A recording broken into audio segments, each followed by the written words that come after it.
everyone, Ryan Young, KAATARO Jiu-Jitsu. Hope you're doing well. Big academies versus little academies. I was talking with a friend of mine, and he was talking about, he had a conversation with his master. This friend of mine has a smallish school, smallish, not small, but smallish, whereas his master runs associations with very large academies. And the question had to do with, what should I do when I have people that are of a certain group? So I'll give you an idea. Let's say you have a school that's in a particular part of the country where they tend to have a certain type of values, right? So let's talk about West Coast values, for instance, right? What happens is the people will tend to have, in general, population, not everybody, but in general, the average person there will have a type of mentality. On the other hand, if you go to the deep south, you'll have people tend to have a different mentality, and it's divergent, it's different. But then you have a situation where you have people mixed in a certain school. It's a nice, well-balanced mix, right? And coming from California, where I lived for a bunch of years, you have people from all over the place, all different countries, speak all different kind of languages. I'm sure the same thing happens in other cosmopolitan cities like New York or San Francisco, right? And what happens is you have a bunch of different people in one spot. Now, I grew up in Hawaii, and Hawaii is what I would call a melting pot. And the reason why I would call Hawaii a melting pot is because you have a lot of people who are multiple races, right? It's hard to be racist in Hawaii if you're mixed up yourself, right? So me, Japanese, Chinese, Hawaiian, and my wife, Filipino, Spanish, Chinese. So put those two together, so you have my kids. And it's the more that you have in you, it's very difficult to have any animosity toward any of those groups. I mean, you can always, people are tribal and they tend to have opinions about people that are not like them. But if you're one of those that's a little bit of everything, how can you have really any negative opinions, because it's coming right back at you. But this conversation had to do with, this particular friend of mine, he's in the South, and his school has a bunch of believers, right? Christians, conservatives, and very much the small government, let's say, type of people. On the other hand, his instructor was saying, his instructor is also that way, but his instructor was saying that jiu-jitsu needs to be neutral, in that you need to have everybody come in, and the more people you teach, the better. Now, I personally think that the more people I can teach, the better. But I can do that when I visit other schools, when I do this online, right? None of what goes on with you in particular matters when you're just watching a video that Dave or I put together teaching you jiu-jitsu, right? But now when we're in a setting of a studio, then his thinking, my friend's thinking, was that everybody needs to be kind of cohesive in their thought process, whereas his instructor was saying that's not needed, and you need to have a more diverse studio. So now, so I mentioned Hawaii. Now let me talk about California. And I only know, I lived in Hawaii, California, now in Texas. So I'm not going to comment about anybody anywhere else because I haven't lived there. And I live in Southern California. Now, if Hawaii was a melting pot, Southern California was a salad.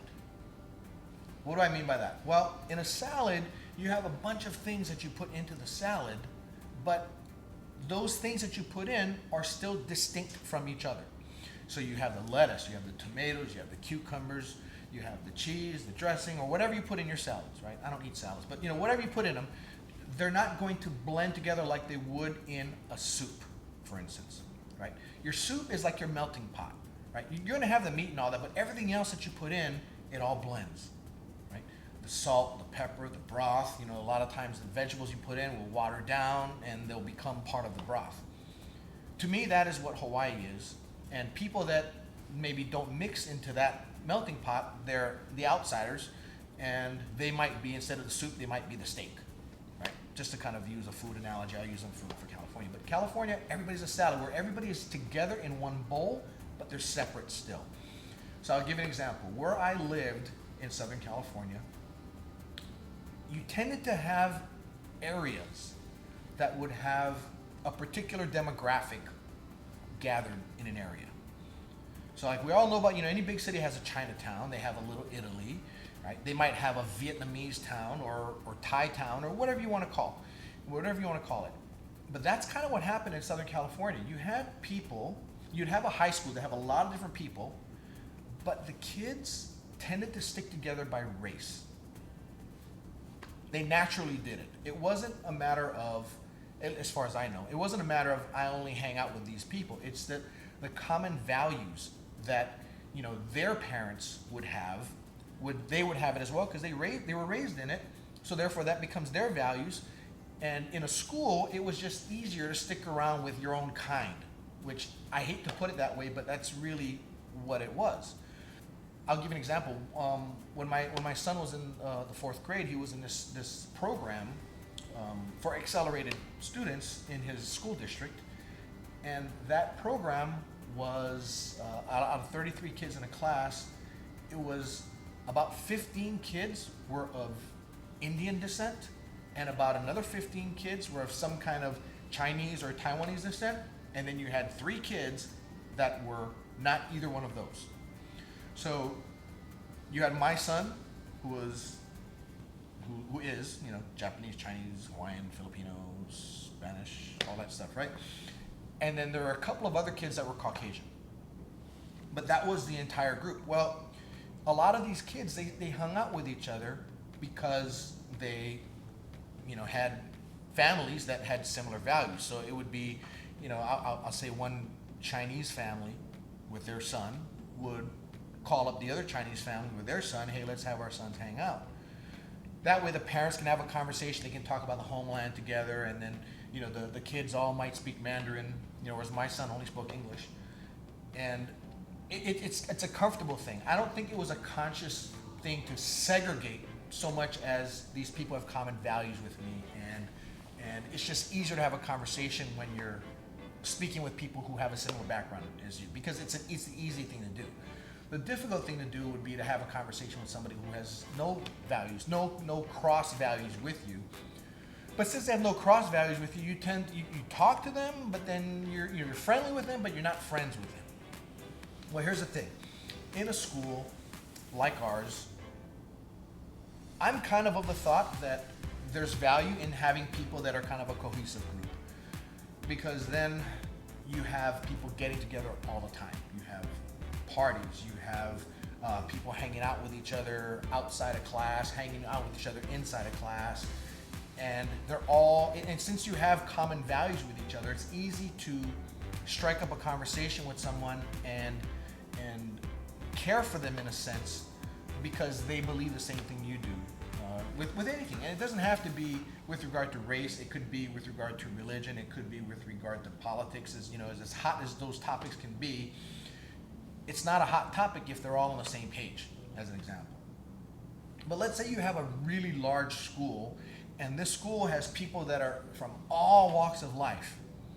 What happens is you have what I was talking about in the high school, where you have kids starting to separate themselves out naturally, maybe not consciously, by their heritage, right? And one of the things that we don't like to do is we don't like to distinguish between people, you know, of one group versus another, right? So in our school here, we have them all. We have Caucasians, Asians, we have Puerto Ricans, we have Mexicans, we've got black people, we've got, you know, white, brown, black, pink, polka dot, it doesn't matter, we've got them all. But as far as the thought process goes, it's very similar. Most of the people here, you know, the average is about 40 people, 40 years of age in the studio, and they have families. The average person does have a family here. Kids are typically still in school. Not so often they have kids that are out of school or in college, out of high school or in college. You know, my son is among the older of the kids, you know, of the members here. He's going to be 20. But there's always something that everybody can talk to everybody about, which is a good thing to me. Because if we had divergent, you know, views in the studio, then you have cliques. And the one thing I don't like is to have cliques, because I don't like to have a group here conversing with each other and a group there, and it always is separated along those group lines. Now that's having the multitude of people in. Now, do we scream? No, we don't. But what happens is people tend to see the vibe, right? And they come in and they see what we've got here, and if they kind of like what they see to start, you know how everybody's pretty nice and welcoming. They come and train, they get to talking with people, and they find out, you know what, this person is just like me, and they end up staying. Or they could come in and maybe they came from a school that might have been more aggressive, and they come in here and we're just kind of hanging out and having fun, and they're like, yeah, these guys aren't serious enough for me, and they leave. Or maybe they do like the vibe when they walk in, but when they're training, they're going, oh man, I don't particularly like this person. Well, let me train another person, and you find out that these people just don't feel right to me. They're all good people, they're nice, but I don't feel comfortable with them. So they go and find another school where they can feel comfortable. And that's the most important thing, is you have to have comfort and confidence and confidence that your partner won't hurt you, and comfortable in that you know that this is a safe place to train. Safe in that, we all get injuries, right? So you're not safe from necessarily getting injuries, but you're safe from having the thought that somebody wants to just prove something to you and kick your ass, right? And we can't have that, right? It has to be where if I lose, then okay, why did I lose? And let's work on that, and let's then move on. But I remember when I started training, you didn't have that type of common bond. You had people that trained together, but there were always these rivalries. People would break up into their own little groups, and it would always be, oh yeah, so-and-so, caught me with this, I'm gonna get him next time. And it's not from a friendly rivalry perspective. It's I wanna kick his ass perspective. And he knows that's what I'm thinking, so that goes back and forth, and then what happens is it starts separating out, and it's almost like you're not friends, but you're training together, so you're not enemies, but what's that term? Frenemies, right? So you kind of have that situation going on, and I'm not really cool with that, because I'm too old for that stuff already, and I just want this to be a place of happiness for me. So I guess maybe subconsciously, the people that end up sticking around here for long periods of time are people that are very comfortable with me, right? Usually there's like an interview process when somebody calls in asking about our school. It really comes down to, okay, what are you looking for? Here's what we offer. Here's how we do things. Here's our thought process. If they're comfortable with it, they come on in, they check it out. If everything is confirmed, then they end up joining the school. Not so often do we have people come in and see that they don't like it and leave. Those are the people that might just be walking out front and just walk in, hey, I saw you have a jiu-jitsu studio, let me walk in. And I tell people right up front, if they ask, we're not for everybody. We'd love to be for everybody, but we just aren't. If a person is looking for an MMA gym, that's not us, right? If a person is looking for a sport-only school, that's not us. That's not our value set. But that's not to say those are bad value sets. They're just different, right? There's never any bad. It's just different. And that's the reason why it's so important to find a place that you're comfortable with, and that gives you a conducive environment to learn jiu-jitsu, because jiu-jitsu is hard enough as it is, right? You want to have an instructor that is on the same wavelength teaching as you are learning. At the same time, if you are on the same wavelength with your instructor and everybody else is on the same wavelength as the instructor, guess what? Everybody's going to be in sync, and that's when everybody gets better. Now, you may have to sacrifice that big school for that, so you can have a smaller school that have everybody kind of on the same wavelength, or in a larger school, if you're already in one, you're just going to end up gravitating toward those people that are on that wavelength with you. And then you're going to have the cliques. So do you want that or do you not want that? I don't know. I mean, me, myself, I don't like the cliques, because I want it to be where I love everybody in my studio. And I want everybody to get along. Now, that's a kind of a perfect world. But what I do try to make happen is that if I hear of any kind of tension between anybody, I just try to address it and end it right there. Because if tension happens among my students, it'll get back to me, and then it'll create an environment of tension for me as well, which is, this is not a place of tension for me. This is fun and peace and happiness, and that's really what I require. And being that I do have control over that, I can do that. For the students, it's hard, but I try to incorporate the students as well and say, hey, this is your school as well. Treat it like it's your school. So that's why I have, you know, I don't have to ask students to do anything. They all do their best to take care of the studio. You know, I'll have people empty the trash. You know, people even bring stuff in like water and stuff, which we don't charge for, but I bring it in. You know, supplies and all that. You know, if somebody sees it running low, they'll go and do it. They'll bring them in, and that's not anything. I try to keep up on all that kind of stuff. Sometimes I just kind of miss out on it.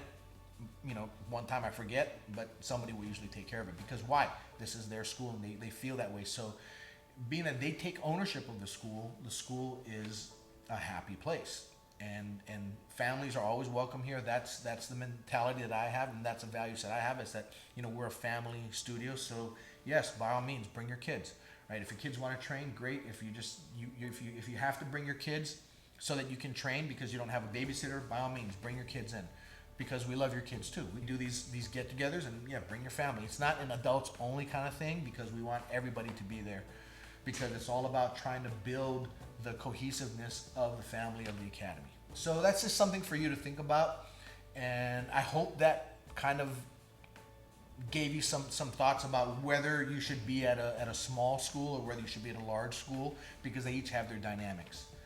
They're all good. It's just, is it good for you? And that's really the most important thing. So think of that and let me know what you think in the comments below, and go ahead and share and hit the like button if you liked it, and subscribe if you haven't already. Take care. Happy training. Bye now.